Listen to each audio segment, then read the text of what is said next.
안녕하십니까, 장영환입니다. 이번 강의는 지난 시간에 여러분들에게 변곡점을 이해해야 된다, 그리고 변곡점을 이해를 해야만 지지저항선이 보이고 그 지지저항선을 이용을 해서 차트를 이용한 매매를 충분히 소화하실 수 있다라고 대전제에 대한 과제를 남겨드렸습니다. 여러분들이 동봉해 있는 차트북을 보면서 여러분 스스로 그려보고 변곡점을 이해해보는 훈련을 하는 게 가장 중요하다고 할 수 있습니다. 수영책 만권을 읽어봤자 하버드 나온 사람이건 프린스턴이건 서울대건 수영책 만권을 읽어봤자 수영할 수 있기가 그렇게 쉽지가 않죠. 그렇기 때문에 트레이딩은 경험과 노하우를 스스로 쌓는 방법밖에 없습니다. 이동평균선과 MACD만을 이용해서 굉장히 쉽겠다라고 생각하실 수도 있습니다. 하지만 단순하고 쉽다고 생각하는 게 실제로 시장에서는 굉장히 어려운 면이 많이 있습니다. 쉽다고 얕게 보지 마시고 여러분들도 이 강의를 듣고 직접 해보는 그런 훈련을 하시면 보다 더 완벽한 매매를 하실 수 있게끔 그렇게 만들어 드릴 테니까 그런 관점에서 한번 강의를 지속해서 봐주시기 바랍니다. 이번 강의는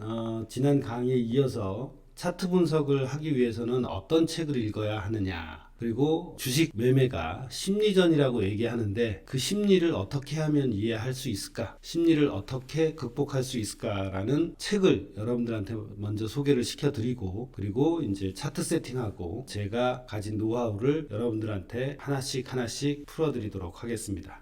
지금 화면에 보이는 책이 두 권이 있는데요. 첫 번째 책은 트레이딩은 트레이닝이다 라는 책이고요. 두 번째 책은 장영환의 패턴 매매 기법으로 주식 트레이닝을 시작하라 라는 책입니다. 트레이딩은 트레이닝이다 라는 책은 제가 대한민국에서 최초로 터틀식 또는 도제식 실전 매매 코칭을 하면서 저한테 3개월, 6개월 훈련을 받으셨던 분들이 6개월 동안 썼던 과제의 내용과 매매 일지를 담고 있습니다. 이분들의 심리적인 변화와 또는 안정, 불안, 공포, 그 다음에 기쁨, 이런 매매에서 발생하는 여러 가지 감정들이 매매일지에 모두 다 녹아있기 때문에 주식이 심리전이다 라고 얘기하는 것을 충분히 반영하는 그런 책으로 여러분들께 소개를 해드리겠습니다. 두 번째 책은 현재 제가 강의를 하고 있는 패턴 매매 기법으로 이론이 되는 근간이 모두 적혀 있는 책이니까 책을 보고 공부하시고 싶으신 분은 이 두 권의 책을 한번 잘 참고해 주시기 바랍니다. 자, 본격적으로 이제 차트 세팅을 어떻게 하느냐. 대부분의 HTS는 보통 화면을 열면 이렇게 일봉 차트 화면을 열면 5, 20, 60, 120, 240 이렇게 이동평균선 설정이 되어 있습니다. 이 이동평균선은 지난 시간에 이어서 말씀드리면 예전에는 컴퓨터가 없었기 때문에 어떻게 그렸느냐, 이렇게 추세선을 이어서 그려서 이 추세선과 맞닿은 지점에서 매수 매도를 하기 위해서 이렇게 추세선으로 그었던 것이 컴퓨터가 나오면서부터 이동평균선으로 대체되었다고 생각하시면 편할 것으로 생각이 됩니다. 그러니까 추세 추종 매매 하시는 분들의 가장 기본적인 보조 수단이 이동평균선이다, 이렇게 생각하시면 됩니다. 이동평균선을 보는 숫자는 현재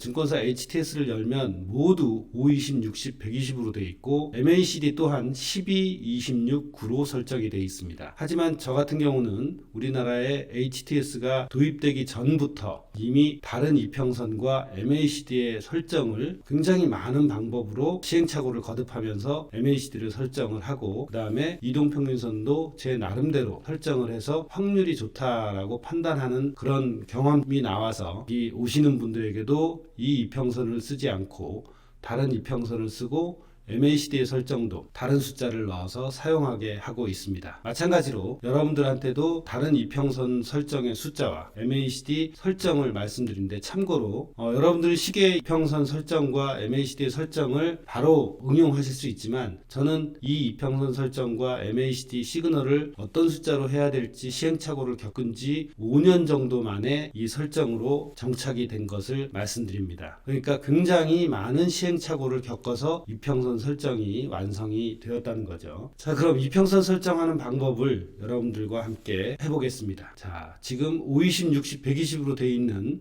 이 이평선에 마우스를 갖다 대시고 왼쪽 마우스를 더블 클릭하면 이렇게 창이 생깁니다. 가격 이동 평균, 그 다음에 종목명은 이제 삼성전자로 되어 있는데 기간 1의 이동 평균선을 15로 변경하시고요. 그 다음에 20을 33, 그 다음에 기간 3을 75, 그리고 기간 4를 150, 그리고 마지막 기간 5를 300 이평선으로 설정을 해 놓으시고 꼭 기본값으로 저장한다는 거기에 클릭을 하셔야 됩니다. 그런 다음에 라인 설정은 15 이평선은 빨간색, 33 이평선은 검은색, 그 다음에 75 이평선은 파란색, 150 이평선은 이렇게 연두색, 300 이평선은 여러분이 편한 보라색이나 노란색, 잘 보이는 회색으로 해서 너비는 모두 1로 하지 마시고 2로 하시고 난 다음에 역시 기본값으로 저장을 해 놓으셔야 됩니다. 그런 다음에 확인을 하시고 그러면 이평선 설정이 5, 20, 60, 120, 240에서 지금 보시는 것처럼 15, 33, 75, 150, 300으로 변경이 됐습니다. 그러면 여기에다 마우스를 갖다 대고 오른쪽 클릭을 하시고 나의 관심지표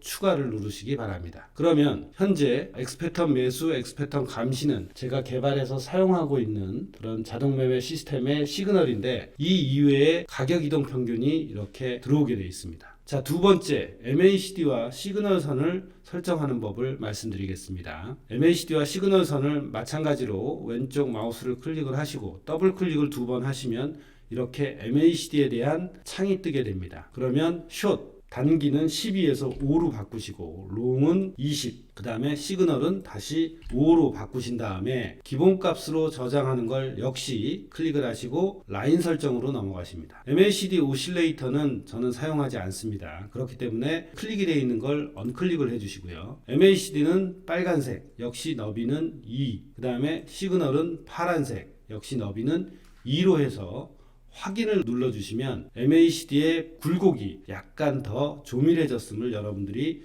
느끼실 수가 있습니다. 이 역시 마우스를 갖다 대놓고 오른쪽 클릭을 하시면 나의 관심지표 추가하게 되면 지금 가격 이동 평균만 놓고 있었는데 MACD도 어떻습니까? MACD도 들어와 있습니다. 이거를 한 이유를 바로 말씀을 드리겠습니다. 자, 주봉에 가보니까 아무것도 없습니다. 자, 주봉과 일봉, 월봉을 보니까 아무것도 없는 상태인데 지금 보시는 주봉으로 가보도록 하겠습니다. 자, 주봉으로 가시면 이렇게 빈 차트만 나와 있습니다. 이런 걸 로 차트라고 하죠. 그러면 다시 여기에 시그널과 가격 이동 평균선을 넣으려면 오른쪽 클릭을 해서 원래는 지표 추가해서 가격 이동 평균 이렇게 넣으셔야 되는데 조금 전에 제가 관심 지표 추가를 해서 가격 이동 평균과 MACD가 여기 들어와 있는 걸 보실 수가 있었습니다. 그럼 이렇게 돼 있는 상태에서 가격 이동 평균을 넣으시면 조금 전에 만들어 놓으신 15, 33, 75, 150, 300 이평선이 그대로 들어오게 돼 있습니다. 그 다음에 MACD를 누르시면 역시 5, 25로 설정되어 있는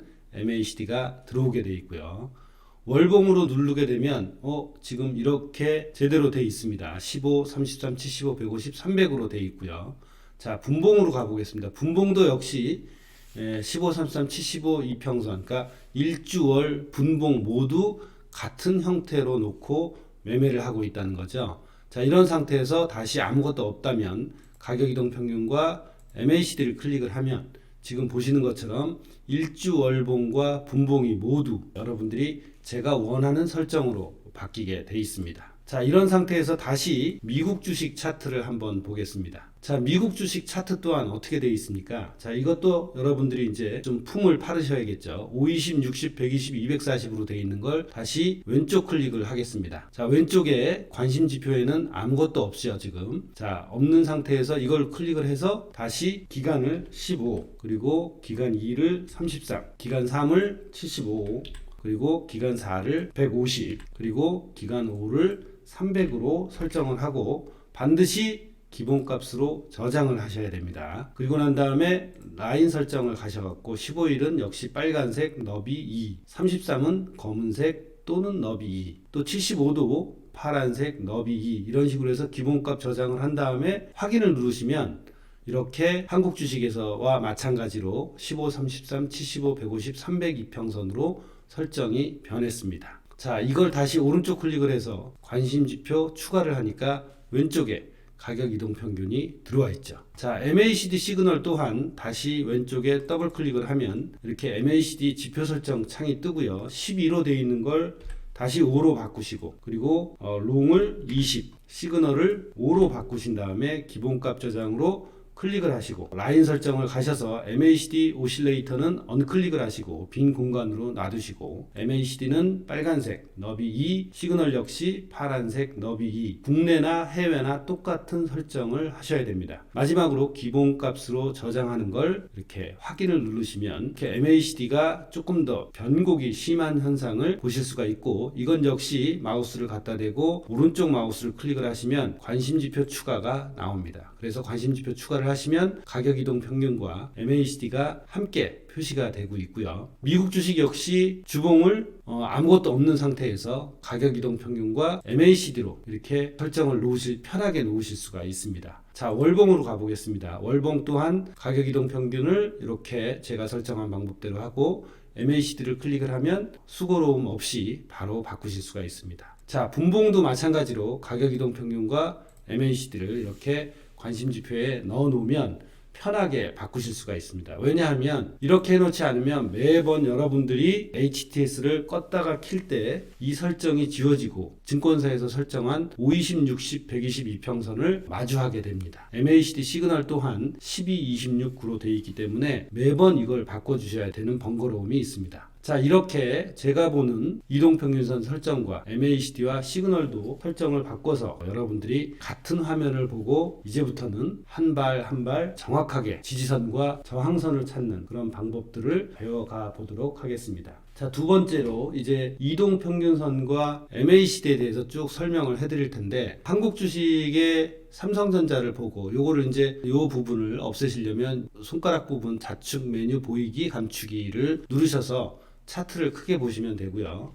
여러분들이 이제 차트를 어떤 형태로 보느냐에 따라서 차트 분석하기가 편하거나 어려울 수가 있습니다. 주식을 하실 때 이렇게 뭐 한 3개월, 4개월 만에 차트를 이렇게 화면상에 놓고 보시는 거는 별로 바람직한 차트 분석 방법이 아닙니다. 왜냐하면 이렇게 놓고 보면 긴 흐름을 볼 수가 없기 때문입니다. 그렇기 때문에 제 동영상을 보시는 분들은 항상 현재 시점서부터 현재 시점이 11월이다 그러면 작년 11월이 이렇게 왼쪽 끝에 나올 수 있게끔 한 상태로 한 240개 정도의 일봉이 한 화면에 나올 수 있어야 이 회사의 1년치 흐름을 느끼실 수가 있습니다. 그 다음에 똑같이 주봉도 240개 정도가 차트 화면상에 보이려면 한 5년 정도의 흐름을 주봉으로 볼 수 있고요. 월봉 같은 경우는 240개면 몇 년입니까? 거의 20년이 가깝겠죠. 그래서 한 10년 이상의 차트를 보고 월봉을 보는 이유는, 가장 큰 이유가 상승 추세인지 아닌지를 판단하기 위해서 여러분들에게 이 방법을 말씀을 드리는 겁니다. 그래서 한국 주식, 미국 주식 똑같이 일봉은 현재 화면에서 1년치 정도, 주봉은 5년치, 월봉은 10년에서 15년 정도의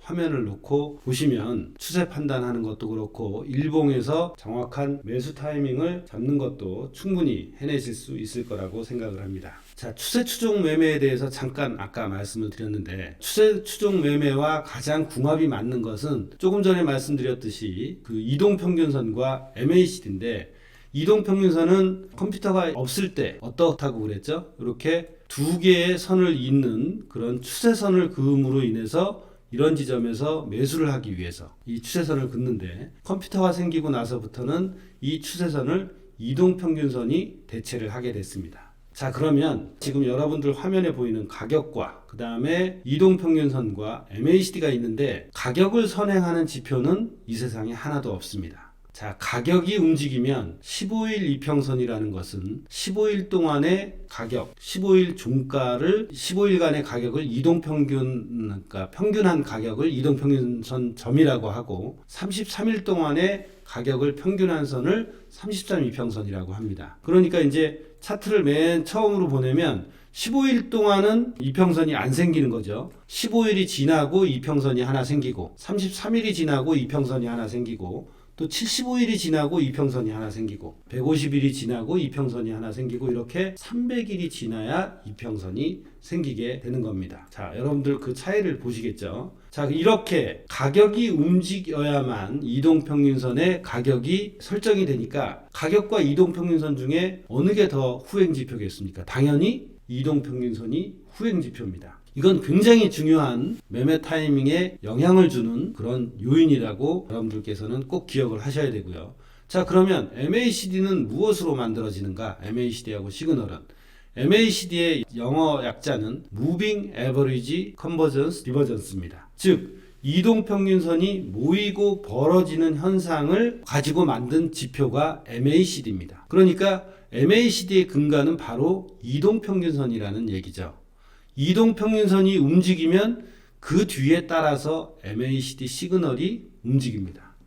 그러니까 상식적으로 MACD의 식이 어떠냐, 무빙 에버리지의 식이 어떠냐 이런 건 차치하고서라도 여러분들께서 상식적으로 생각하시기에 가격이 움직여야 이동평균선이 움직이고 이동평균선이 움직이고 난 후에 MACD가 움직인다는 것, 이건 굉장히 중요한 매매 타이밍을 이용할 때 또는 매수 타이밍을 포착할 때 굉장히 중요한 요인으로 생각을 할 수 있기 때문에 이 점 잘 유념하시고 가격과 이동평균선 MACD의 관계만을 한번 잘 생각해 보시기 바랍니다. 어느 게 가장 빠르겠습니까?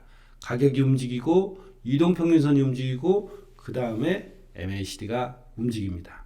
자, 이렇게 가격과 이동평균선과 MACD가 움직여서 여기서 이평선 지지라든지 아니면 이중바닥이라든지 또는 더블탑이라든지 이러한 현상들이 발생할 때 MACD의 어느 지점에서 매수와 매도를 할 수 있는지 여러분들하고 이제 다음 강의부터는 차차 말씀드리도록 하고, 오늘 여러분들이 이렇게 이평선 설정과 MACD의 설정을 어떻게 편하게 하는지 배워봤기 때문에 갖고 계신 차트북에서 여러분들이 직접 한번 잘 설정도 해보고 이평선도 그려보고 또는 MACD, HTS를 똑같이 켜놓고 이런 식으로 여러분들이 함께 따라 한다면 혼자만의 학이 아니라 습을 하는 시간을 거쳐서 여러분들이 충분히 한자 한자 따라가면서 몸에 체득을 할 수 있을 거라고 생각이 됩니다. 그럼 오늘은 차트 분석과 트레이딩을 위한, 이번 강의는 차트 분석과 트레이딩을 위한 이론서 소개를 해드렸고 HTS를 어떻게 세팅하느냐라고 이제 그 주제에 대해서 말씀을 드렸으니까 이 세팅이면 전 세계 어느 주식이든지 여러분들이 모두 똑같은 방식으로 볼 수가 있습니다. 중국 주식도 마찬가지고요. 일본 주식도 마찬가지입니다. 심지어 해외 선물이나 외환 매매를 하실 때도 이 방법을 사용하시면 되니까 아주 큰 도구를 가지고 이제부터 저와 세분해서 매매 타이밍과 지지정선을 찾는 훈련을 해 보시도록 하겠습니다. 고맙습니다.